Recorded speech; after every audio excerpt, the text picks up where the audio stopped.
Another one is praying for loved ones. And with the news in Edmonton of all the deaths and some of the sicknesses and a lot of the stuff, this is really hits home. And even with my mom, how she's struggling and going down each week or month, right? We're told to pray for our loved ones and pray for one another that you be healed. So this is very deep and close to our heart that we do pray for other people. And I've got a little graphic there, you know, daily prayer to pray for others. So they think this is actually like a little app you can put on your device to remind you to pray for other people. And then another graphic of Jesus, you know, healing and praying.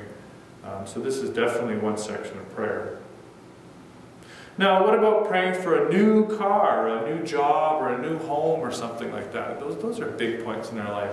And I pulled up the graphic on the right here. And incidentally, this is a family that never had anything in sort of a developed country. And we think, not really nice house, you know, just sort of a grass hut or something like that. But that's probably big for them, you know. They prayed for that, they looked to God for that. And I think that's such a cute picture because they're so proud, you know. And it's like such a simple house, but to them, no, that's beautiful. So they prayed for that. Now, giving thanks in prayer. And I was looking through the internet and I picked up this picture or this little comic, and I thought this was really kind of funny. So here you've got kind of a yellow guy on the left there. It's a proud atheist, so he doesn't believe in God, you know, that's it, staunch. And sort of a talk show host in the blue, I guess. He's sitting there, you know, asking questions or whatever. And he says to him, you ever have those days when everything is going right and you just feel grateful for it all? And the proud atheist, well, sure. Talk show host guy said, why? You don't believe in God. You don't give thanks. Who are you giving thanks to? And I thought that was quite cute because it's like you have no belief structure. Why are you giving thanks? So we can give thanks in prayer because we have a Father in heaven that we know is up there.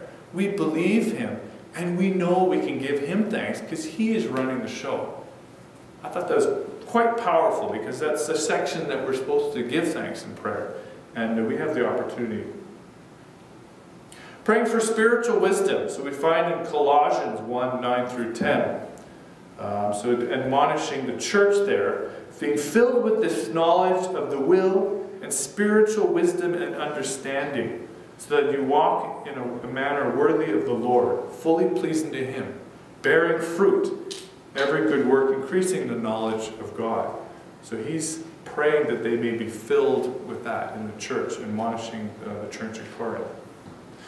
Now, I had a coffee with Gene Schmalar, so I often have, you know, some interesting stuff to chat with him. He's retired, so he's got nothing to do with coffees. And golf, maybe the summer's coming in. But we always, you know, we bounce around from saying how terrible the government is to, like, you know, other things. And then we talk about scripture, and we talk about our feelings, and it's all over the place, which is a great time, you know. And the coffee's good too, so sometimes we win, roll up the rim, right? But he pulled out a couple of things. He says, prayer, you know, like, pull out some of these things. So this is courtesy of him. And I spoke in Edmonton, he was in the pews, and he said, don't mention my name, they'll walk out of the sanctuary. I said, no, everybody likes Eugene, right? So, but here's an example of David's open life. So we know David, and we've studied him. This is David praying, and then we also have a section of scripture where David is not praying. So there's two, I mean, David's life is open, and we'll take a look at this section here. So in 1 Chronicles 17:25, therefore your servant has found courage to pray before you. And now, O Lord, you are God, and you have promised this good thing to your servants.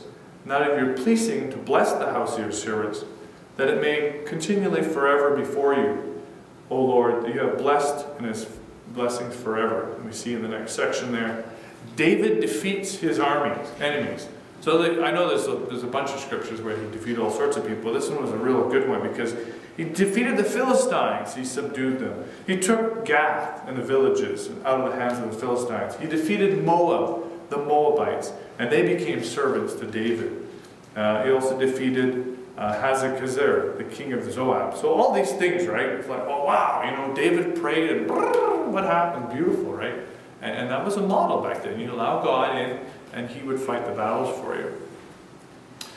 If we look in another scripture in 1 Chronicles, we see David's lack of prayer. When David went out, and he says, I want to bring a census to Israel. And it was Joab that said, no, don't do that, don't do that. And David says, no, I'm going to count Israel. So he goes off and counts Israel. And the next section we find in 1 Chronicles 21:7. But God was displeased at the things, and he struck Israel. So, kind of like saying, you want to count Israel, do it yourself? Okay, fine, you can go ahead. I want to be involved, I want you to defeat all these armies, but if you want to count your armies and do it yourself, by all means. And then it said, thus saith the Lord, choose what you would rather have, 3 years of famine, 3 months of devastation by your foes, or pestilence of the land. So we see here that David decided at that point, saying, no, I don't want to pray for this situation. I'm going to do it myself, count my armies. Boom. So, and in our life, we've got the option to allow God in or not pray for certain things. Not that he's going to curse us, but sometimes if we don't allow him in that little spot, he can't bless us. And I'll show you an example of that a little bit later. So praying for circumstances. And here's an interesting one. My mom also in the room or something like that. Hi, Mom, again. So I have a story of a midterm that I had done in engineering a long time ago. So I remember there was an hour for midterm, and I had like 5 questions. So I went through the first question, okay, figure that one out. Go to the second question, do a little bit, third question. To make a long story short, 10 minutes before the thing is done, I had about maybe half a question done. And I was like, oh Lord, help! Like, I'm going to fail this thing. And, that's a circumstance that I said, I need your help. All of a sudden, I got this brainwave. I probably answered a prayer and wrote down as much as I could. I got 56 on the midterm. Not a huge blowing score, but passing. I thought, wow, I think that was an answer to prayer, because I had nothing in 10 minutes to go, and all of a sudden, God gave me a wave of understanding or inspiration. Another interesting one is praying for finances. And I asked the question in Edmonton, how many people pray for their finances? And a lot of hands went up. Is that somewhere that we bring God into our lives, to pray for our finances? I wanted to give an example of my mom's condo. And before I gave this sermon, I went to her and I said, Mom, I want to pray, or give a sermon about prayer, and I remember you mentioning about your condo. Can I get more details? And she's all excited to and make sure you say this, make sure you say that. So hopefully I'll do it justice here. So my mom was looking for, in 1999, around 2000, around there, to have a condo so she could live in her place there in Edmonton, because she was renting. And she could afford sort of like an apartment style, or kind of like an older condo.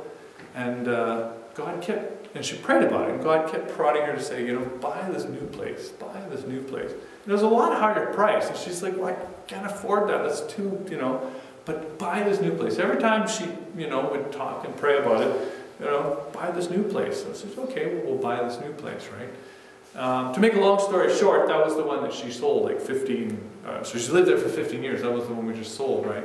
And she was able to, have her inheritance for the kids. What a beautiful thing, wonderful. But the condo itself, it sort of has a condo, so it's got one-way facing, but there's actually like almost 3 sections. Like there's one window here, big windows, and then kind of a couple of side windows. And my mom, light is important because she has narcolepsy, so she's, needs the light to sort of, feel awake and stuff like that, and getting her cycle straight.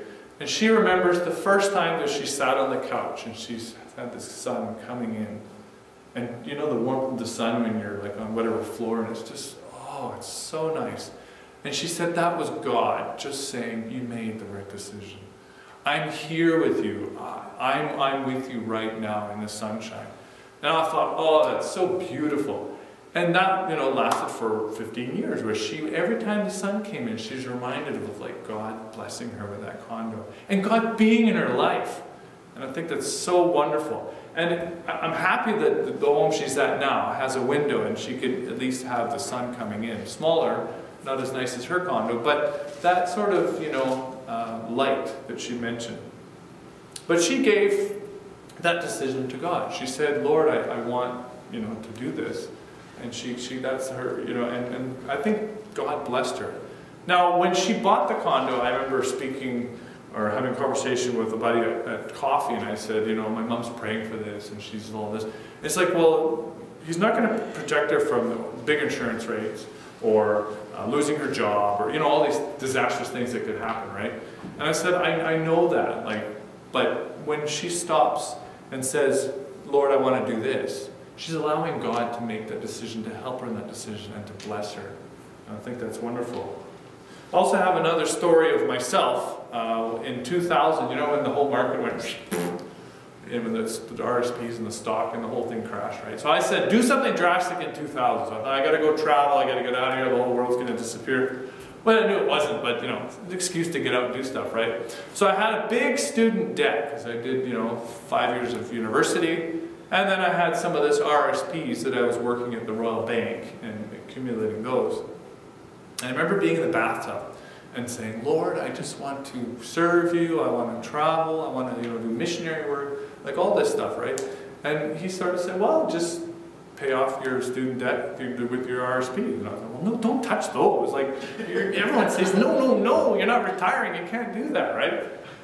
So I phoned up the rep at the Royal Bank and I said, well, I want to pull out all my RSPs. And they're like, no, then you're going to be big tax implications, no, it's blah, blah. I said, oh, it doesn't matter, I'm going to be, you know, going off and I won't have an income anyway, I'll get it all back. Well, just after that, the market went, and they sort of halved, or, you know, like everything just, so was I lucky? Because I talked to God about this and said, what should I do? And I pulled out when it wasn't down, it was, you know, sort of the high, and then it cleared off my student debt, and I was, you know, able to travel and not worry about that. Was I lucky, or did I invite God into my life to have that decision, and He blessed me? And I remember talking with Gene about this, and he says, I think God blessed you. I think, wow, yeah, you know, that's special, because you think, oh, it's just circumstances, right? But is it? You know, you let God into these little decisions. Now, praying for finances is, in our world, sometimes we forget about it. I know in the third world they pray heavily on that. I think that's a great opportunity for us to allow God in our lives. Now, the next one. Praying for technology. Now, is this a joke?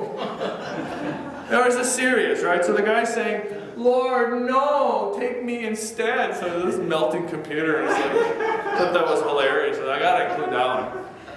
So there's a little tiny circumstance, you know, and now with our digital age and stuff, you know, maybe we need to pray for certain things, and not necessarily to have the wow factor or the technology, the best, latest, greatest, but just that things work so you're not stressed about the technology.